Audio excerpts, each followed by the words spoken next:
Alright, this is a quick do-it-yourself video because I can do it really quickly. I'm about to go to work at the sugar beet harvest this morning, but I need to install my extend-a-stay for propane, and I've had to take it off because I have an issue with a part that I need to replace, but I'm going to show you how to install an extend-a-stay, or a T.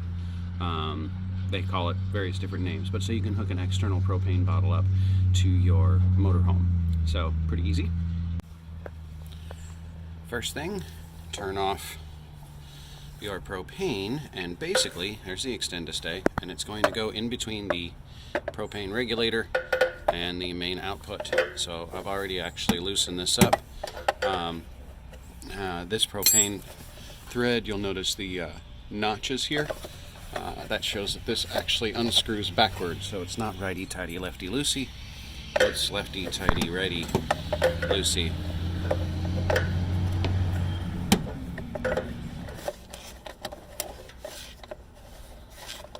And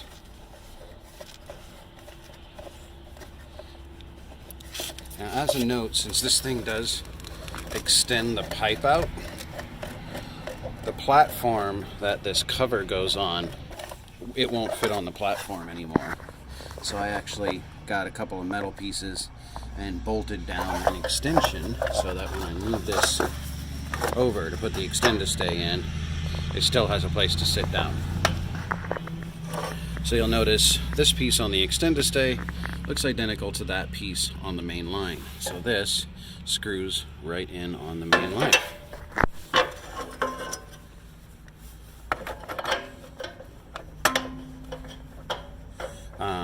You don't need any thread tape on this one because as you probably noticed, it has an O-ring on the end of it, so it seals.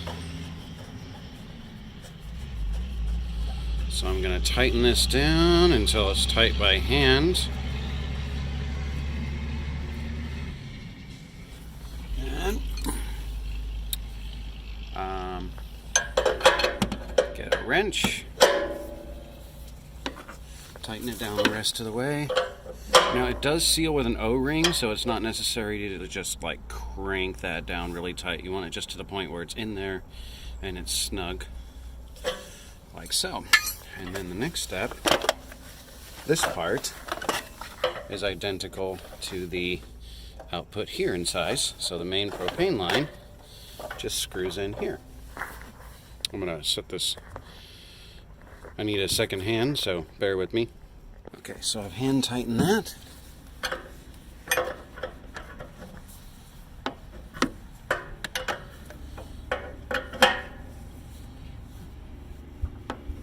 And once again, this has the O-ring, so just want it to be to the point where it's obviously in there, hits the end, snug, and the extend-a-stay is installed. This port is where my hose sticks out of, and attach it to the extend-a-stay. I'm going to have to set the camera down one more time, but I'm going to screw it right in there.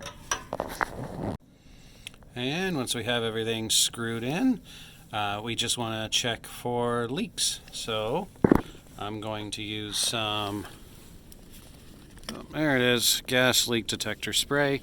You can use soapy water if you want.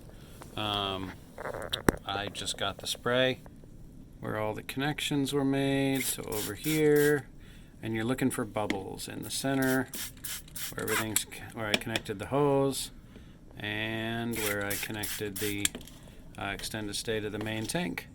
And it looks like I don't see any bubbles. We are good.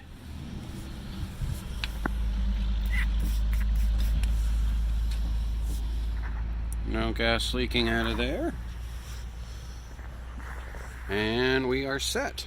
I hope this video was helpful to you. If you want to see more RV related videos, click the subscribe button and don't forget to click the bell icon so you get notified when we upload more stuff. Until next time, happy trails.